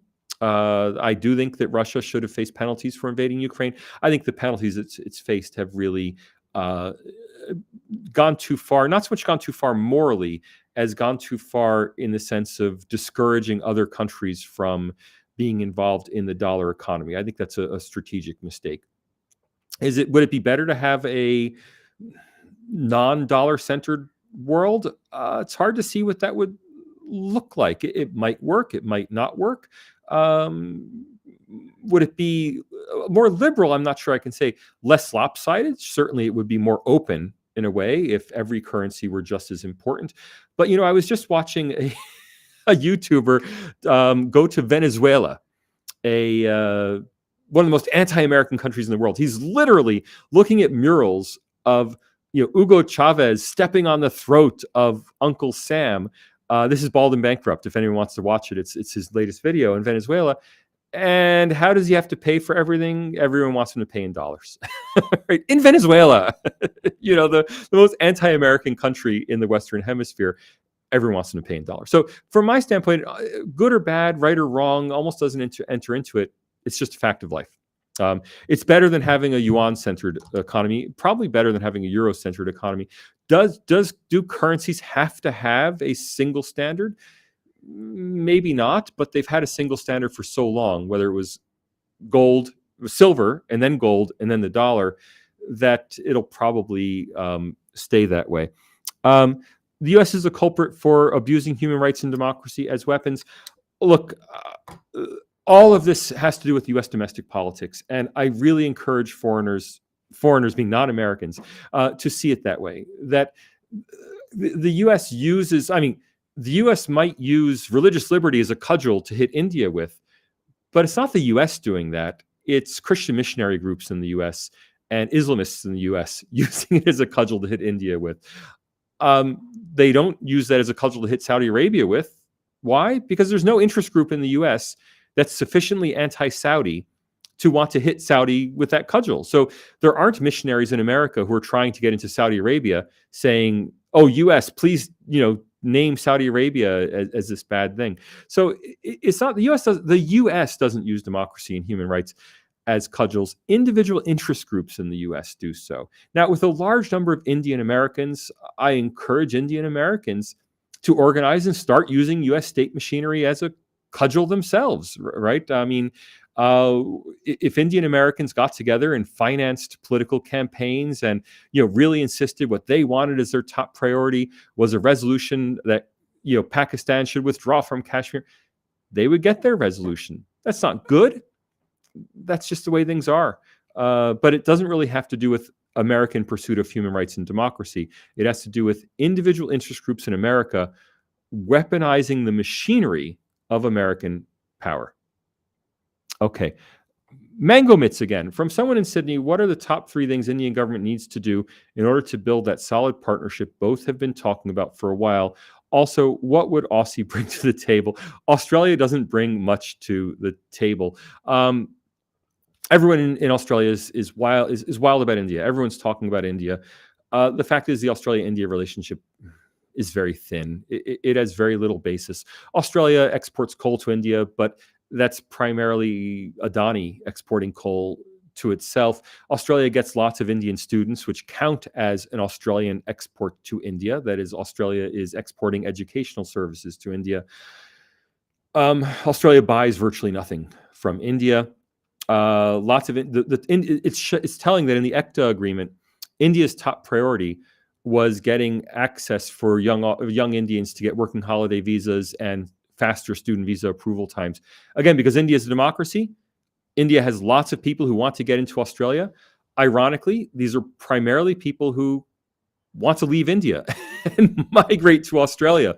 But having the opportunity to migrate to Australia, well, a lot of people in India want that, and India's a democracy. So that's what India fights for in the trade agreement. Let's get more migration places for Indians. That does nothing for India. If anything, that damages India, having so many talented Indians leave and go to Australia. But that's India's top priority. So, I don't make too much of this relationship. There just isn't much there. Snake. When American perception started to change towards British Empire, since they were against monarchy. Look, the United States was against monarchy in 1787. The U.S. hasn't been particularly against monarchy since then. If anything, Americans romanticize monarchy. Look at Star Wars, and Princess Leia and such. We love our kings and queens. Yeah, not for us, but we love them in other people. The U.S. was only against the British Empire as long as it compromised American interests. So, the U.S. was against the British Empire in the Middle East because U.S. oil companies wanted to break into Iran and Saudi Arabia. Right? It was all about national interest, not much about U.S. opposition to monarchy.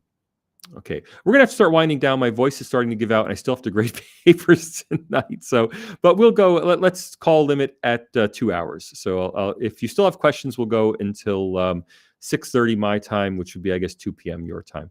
Sahil, I'm wondering why Ministry of External Affairs of India has not labeled your studies on India as foreign interference.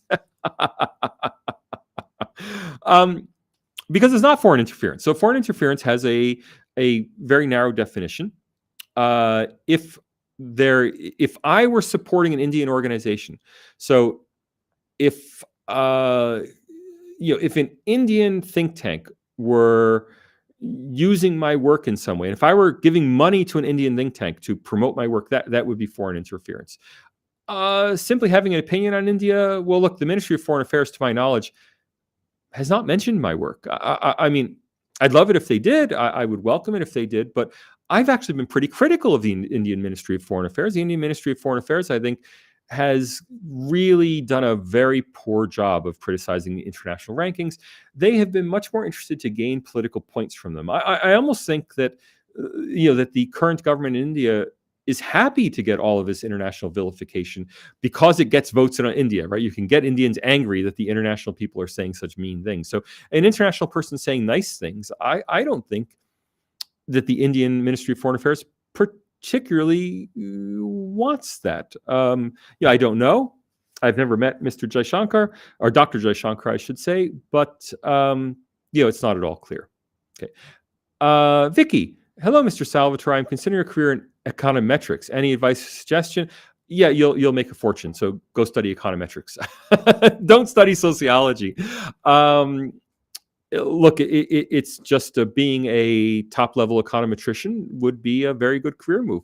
These days, data science is, I think, even more cutting edge than econometrics, but you can still make a lot of money in econometrics. Just get the best degree you can from the best university you can. That's the secret to it. Chitan, on the economy, a large part of Indian development is catalyzed by IT exports. Yeah, focus on tertiary education, certainly, absolutely. Shaq X, so you're saying that India lost its greatness? Oh, come on. It's just for fun. Look, if you don't enjoy a good joke, you're listening to the wrong YouTuber. I'm sorry. So there you go. Chitan, this was prior to App Economy, and Dr. Arvind Subramanian has written about it. Would recommend his book of counsel. Well, thanks. I have pointing to it, a whole pile of books to read, and everyone wants me to read these J. Sai Deepak books. Unfortunately, I'm just not going to get to Subramanian's book on the Indian economy. Now, I want to get my Subramanians right. If that's Arvind Subramanian, if he's the one who said, I know there are two Subramanians who are big, who have been chief economic advisors in India. If he's the Subramanian who said that China was going to become richer than Europe in GDP per capita by 2035 and richer than the United States in GDP per capita in 2050, well, then, I'm not sure I care much for it, but I get my Subramanians confused. I do apologize about that. Chitani calls it precocious development. Great book. All right. Chitan again wants to disagree. Again, I'm just not sure what that's about. All right. Sahil, when Rahul is convicted and disqualified from parliament by the judiciary, it became anti-democratic. But when Trump was convicted, no one speaks a single word. It is too biased. First of all, Trump hasn't been convicted. Trump has been indicted. He's been charged. That said, there's a real irony here. Of course, Rahul Gandhi was convicted by an independent judiciary in which the government has no say at all in the selection of judges. And so Western outlets who've said, oh, this is a persecution of a opposition politician. I actually wrote an op-ed on this. I've had trouble getting it published because, first of all, the government didn't persecute him. The worst you can say is that the government didn't tell the junior Mr. Modi to withdraw his case, but blaming the victim, right, is all that would be about. An independent judiciary convicted him of this, and Rahul Gandhi is just an MP, right? I mean, he's not the leader of the opposition. He's not the leader of the Congress Party. Now, we all know that's a lie in a way. He is the leader of the opposition. He is the leader of the Congress Party, but he's arranged it so that he's not. So I have very little sympathy for Rahul in this situation. Look, I view what's happened in India as, a bit of an embarrassment in a way, both for Rahul and for India, but entirely consistent with the operation of Indian law. And anyone who says, "Oh, no one should be above the law," well, then Rahul Gandhi's not above the law, right? I mean, versus the Trump situation, literally, I'm not saying figuratively, literally, George Soros funded the campaign of a prosecutor whose main campaign platform to be elected prosecutor was, I will indict Donald Trump. I'll find a crime. And then that prosecutor spent, I think, 2 years trying to find going through everything, Donald Trump's tax records, everything, to find, is there some theory on which we can indict Donald Trump of any crime whatsoever? And he had to come up with a novel theory that has not been tested before, to indict him. That is, with all that access to Trump's tax returns, to all, he couldn't find anything that was actually illegal, except for something on which the statute of limitations had already expired. But he said, well, but if we connect this to this other action, we could make a theory that, falsifying these records, if it happened, facilitated this other crime, if it happened. And so we can connect the two and potentially, so there's no comparison between what happened to Rahul and what happened to Trump. Okay, Nick Hale. Indian top non-tech university is infiltrated by left Islamist ideology, and they're infiltrating young students. How to stop? Well, it's not just JNU. It's also the new private universities. So there you go. Cap. So if you're as anti-Modi as I am, and you want the cap, we actually had these made for the Indian Century Roundtable, the think tank that I'm trying to start up here in Sydney. We are giving signed limited edition caps to members, so that's a signed limited edition. But the membership is, and I'm sorry, it's a large number. The membership is 10,000 Australian dollars a year. The caps were just done as a kind of little membership thank you. The reason the membership is $10,000 a year is not that the cap costs so much, but that we are just starting this think tank. We need a base of supporters for the think tank that we can then hire staff for and then move forward with a think tank. So if you're in a position to donate $10,000 to the think tank, that's Australian dollars. So, 7,000 US dollars, please email me, and we'll get you in as a member, even as an unofficial member, because if you're not in Australia, you can't legally be a member, but you can still be unofficially a member. Happy to give you a hat. Otherwise, make your own. You can get these made in India and sell them, and have a little business selling. You won't get the official limited edition, but you can just have these made in India for yourself and start selling them, and it's a good business idea. I've considered it myself, and I thought, I'm an academic. I'm not getting into the cap business. Snake again. I have a deep interest in American politics. Find it really interesting that in 2024, used slogan of India First, which was based on America First movement, which was against U.S. entry into World War II. That was against U.S. entry into World War I, the America First movement. And look, it was, why should the U.S. have gotten involved in World War I? Now, Trump didn't get it from Wilson. Actually, no one was aware that Woodrow Wilson, the Democratic president who did bring us into World War I, no one was aware at the time Trump coined America First that it had been previously used by Woodrow Wilson. Any slogan you come up with was used by somebody sometime in the past. I wouldn't read too much into it. Steak, yeah, I know. I was did Modi actually use the India First slogan? I was unaware. But why shouldn't countries have?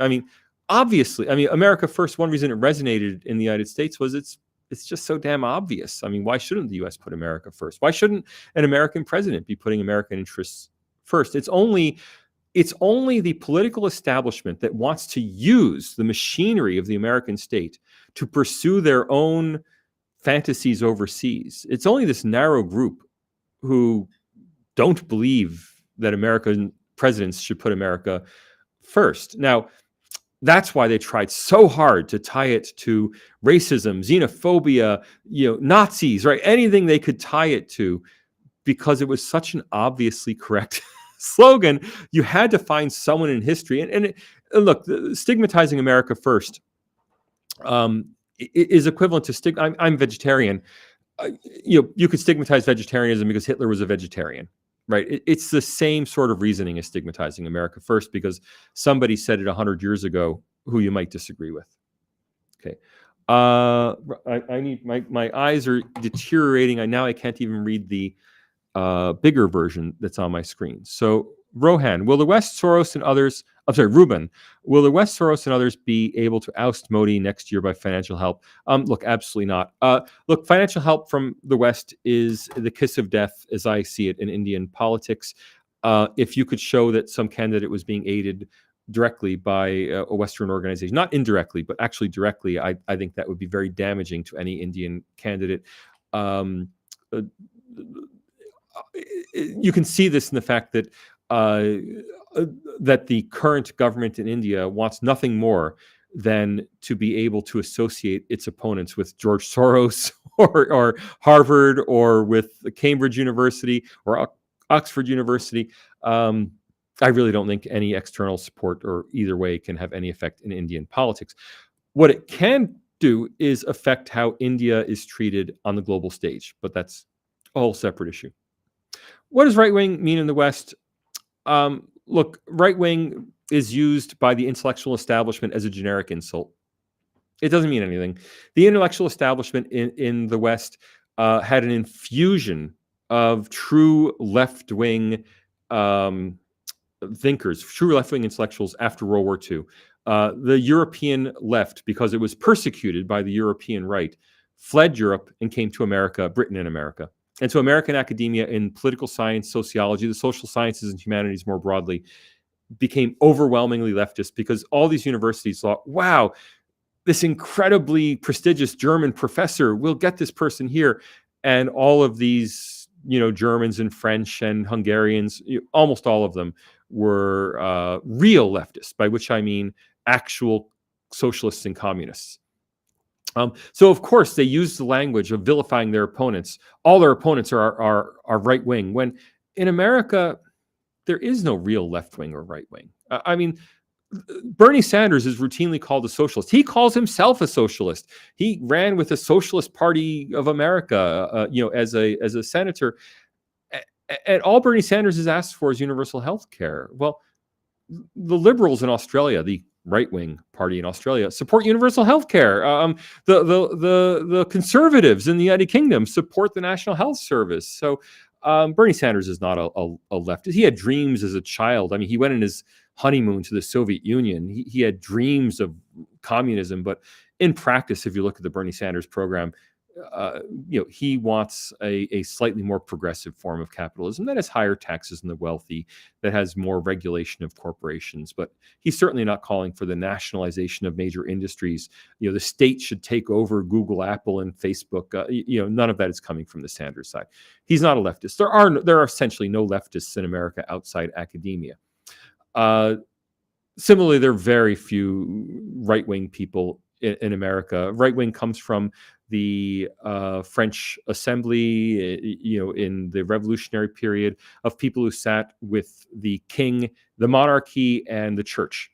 And right-wing politics in Europe has always been dominated by support for mostly the Catholic Church. So the right-wing Bavarian government in 1924, I think it was, put Adolf Hitler in prison. Adolf Hitler was a radical who tried to stage a coup in Bavaria against the right-wing government. Right. So the right-wingers have been staunchly Catholic religious. Francisco Franco, Antonio Salazar in Portugal, not really Mussolini. He was more a radical than a right-winger, but there have been lots of ultra right-wingers in Italy connected with the Catholic Church. This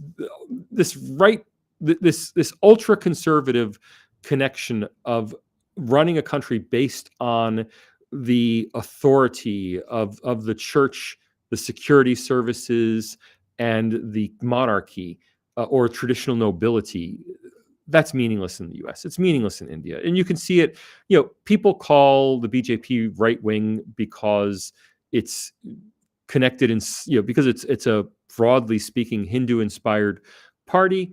How can you be right wing when you have all these pro poor policies, right? When most of your supporters are poor people. I mean, it just doesn't make any sense outside the European context. Of course, people in America have adopted the language because that's what was taught at universities. All these left-wing German professors taught Americans that, well, the Democrats are left-wing, the Republicans are right-wing. And Americans accepted the language because that's what they learned at university. But left and right in America have nothing to do, really, with left and right in Europe or in Japan or in India. These are all separate phenomena. Okay. I'm going to skip this one about... No, I'm going to skip the one about being gay. In fact, I wonder if I can... I'm going to block this content on YouTube. So there is some salacious content or some inappropriate content in the chat, and I'm sorry to block it, but I don't want that kind of language on my YouTube channel. Okay. Shubham, how do the political situation in Israel affect geopolitics? I haven't been following Israeli politics very closely. I know there's a big controversy over Netanyahu in the courts. I know that has been parallels have been made between that and the Indian issue of appointment of justices. Israel is sui generis as a homeland for the Jewish people. It is, and it's an aberration that results from the genocide of the Holocaust, right? So Israel is very much, I'll use that word again, is very much sui generis in global geopolitics. It's a thing in itself. It's a state that only exists because of the horrors of the Holocaust, and as such, it's unique. I can tell you much more about how Israel is viewed in the United States and the battles over it, but not all Jews support Israel.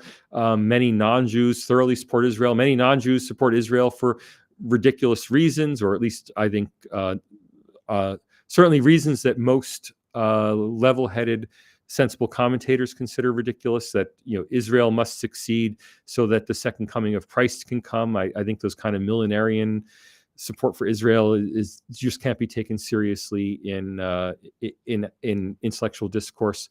So, there's lots of that I just can't really answer. Okay. Sorry, I've had some problems with comments. I had to reload them, and let me see.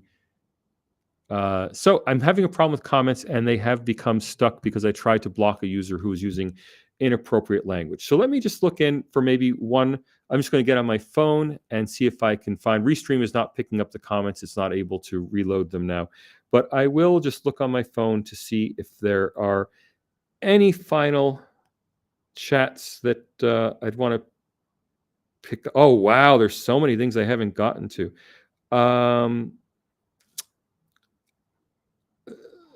Okay, so Pranav asks, do you think the West has bias against pagan India, as we have seen in various articles after India's space progress?